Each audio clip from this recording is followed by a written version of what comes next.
Hey everyone, welcome to Strange Stories, where we explore near-death experiences and supernatural stories from people who've had a glimpse of the other side. If you enjoy our content, please consider liking the video and subscribing to our channel. Without further ado, let's get to the story of the day. Story number 1. I recently bought a book on near-death experiences by PMH Atwater because it sounded interesting. I was perplexed while reading the book, particularly the characteristics of near-death experiencers. The majority of the characteristics sounded like they described my life. Isn't it strange that my life experiences are so closely aligned with those who've had near-death experiences, but I've never had one? I asked my friend. My interest grew as I read the book over the course of several weeks. I felt like a thunderbolt hit me one day while reading a story about a childhood experience. I remembered an incident from my childhood that I had completely forgotten about. I had just started first grade when I became very ill with a fever that worsened over time. My family was poor, so we didn't go to the doctor very often. After some time had passed, my family decided to consult a doctor. This was back when family doctors made house calls. I recall him turning to my parents immediately after examining me and saying, "She's gravely ill and needs to be hospitalized immediately." My family was informed that I had a severe case of rheumatic fever. I knew I was sick because I felt like I was going to die. I remember lying flat on my back in the hospital one day and noticing how strange it was that I couldn't move my arms, which I had always been able to do before. Then I noticed two people, a man and a woman, standing in the right corner of the ceiling. It didn't strike me as strange at the time. I was just trying to figure out who these strange people were. They didn't appear to be angels, no wings, and didn't smile. I remember being scared because I was shy and didn't trust strangers. The man told me, without saying anything, that I had to accompany them. I wasn't sure if I really wanted to go. I was floating in the air at this point, which didn't seem particularly strange to me. I do recall thinking, gee, this is so easy. Why didn't I think of doing this before? While I was still deciding whether or not I could trust these people, there was an opening, the best way to describe it, to the right of the two. The first scene showed a lovely field. Well, if that's where they're going, they can't be bad, I reasoned. I began to float after them. They were not floating, by the way. They just appeared to be walking. They had turned and were on their way to that lovely location. I'm not sure why I decided to look over my left shoulder, but when I did, I saw my parents. I knew they weren't in my room, but in another part of the hospital, and yet I could see them clearly as if they were nearby. They appeared depressed and were crying. "But my parents will be so sad, and they'll never get over it," I immediately replied.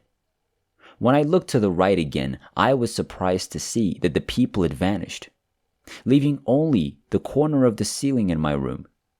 I was back in my bed at the same time.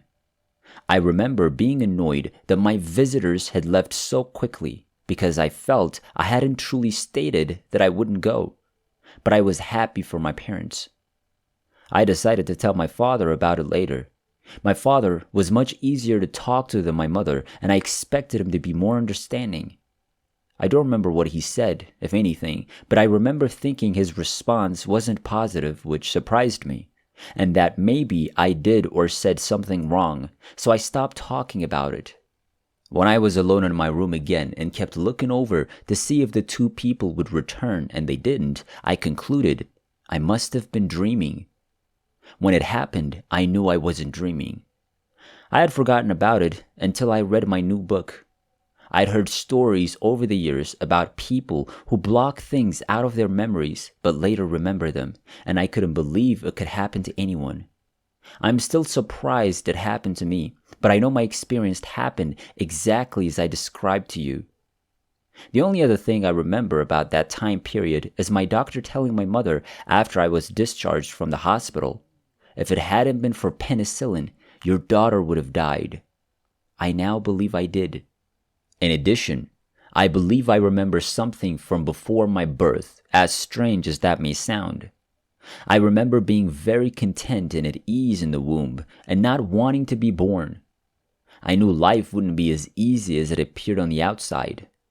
I remember being fascinated by lights as a baby and being frustrated that I didn't know how to talk yet, and my family couldn't figure out what I wanted, even though I knew damn well what it was but couldn't say it.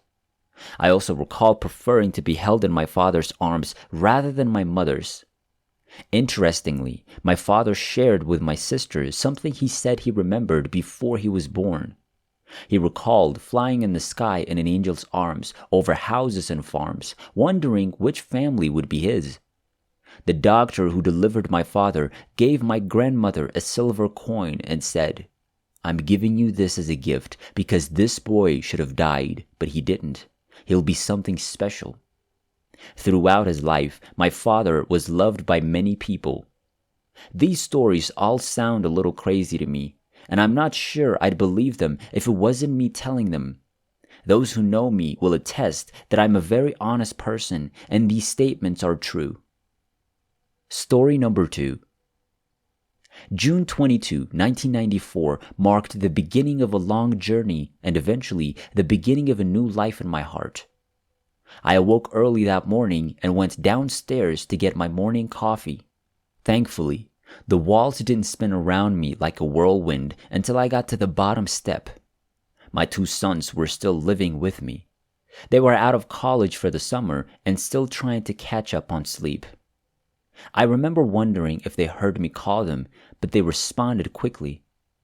A ruptured aneurysm in my brain had caused me to collapse on my living room floor at precisely the same time and location as their father had died from a massive heart attack 5 years earlier.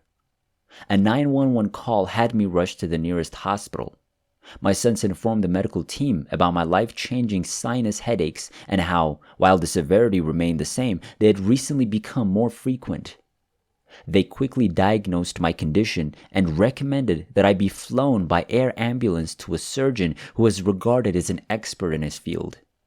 My daughter became the familiar bedside face who phoned the family back home with updated reports after one of my children was allowed to accompany me on the flight. The medical staff did not give me false hope of survival, but their words were delivered beautifully. They assured me that everything humanly possible would be done for me, and their honesty and sincerity allowed me to feel very much at ease about the end of what I'd always considered to be a very good life. I'd been blessed with a wonderful marriage, and despite the fact that it ended abruptly one May morning in 1989, I was grateful to have had it for 17 years. I had known what many people search their entire lives for, and I'd always considered myself to be one of the fortunate ones. I had no idea that the wonderful memories of our years together would finally be able to be laid to rest as part of a past life, and that today would be the first day of the rest of my new life.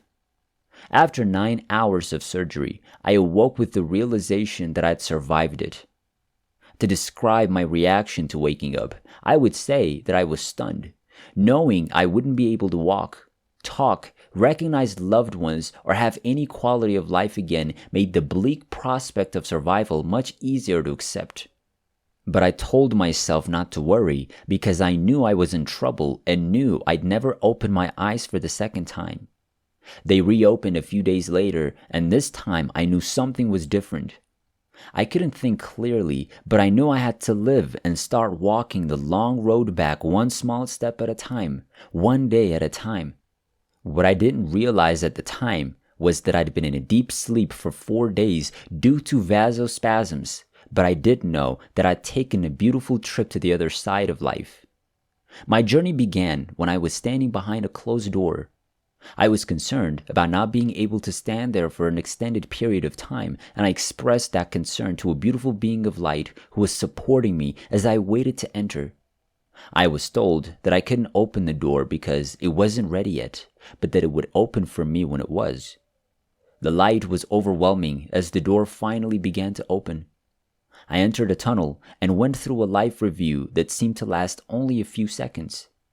Then I found myself being led by this loving being of light to the most beautiful garden anyone could imagine. It is difficult for all of us who have experienced to describe this garden in words. What words can we use to describe inner beauty? How can any artist ever capture the magnificent light that adorns everything with an eternal glow that shines from within? The same is true when attempting to express the sensation of being surrounded by love. Nothing compares to the love that is with us on this journey. It's been almost 3 years and is still as fresh in my mind as it was at the start. I eventually came to a lovely meadow that I couldn't cross on my own.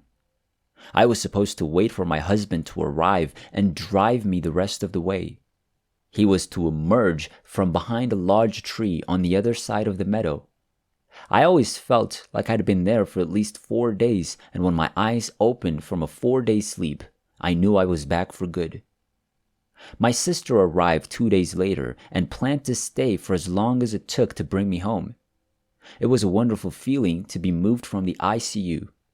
Nothing was easy, and even though my daughter predicted that I'd need a lot of speech therapy, I never doubted that I'd be home soon. Every day, several medical personnel gathered in front of my bed and asked me the same questions that I'd answered the day before. I always knew the answers. It was just finding the strength to form the words and make them heard that was difficult. I was discharged 2 weeks after being admitted and was able to walk out of the hospital, albeit slowly. I was told that I would recover completely, but the length of time would be impossible to predict. I spent the first 3 weeks of my recovery at my sister's and brother-in-law's house. My sister and I have always been the best of friends. She's still the only person with whom I feel comfortable discussing my experience, but it took almost a year before I mentioned my trip to the other side of life. I kept it with me at all times, along with the following words, which were printed on my church bulletin every Sunday morning when I was a kid. "Enter through me, for I am the door," he says.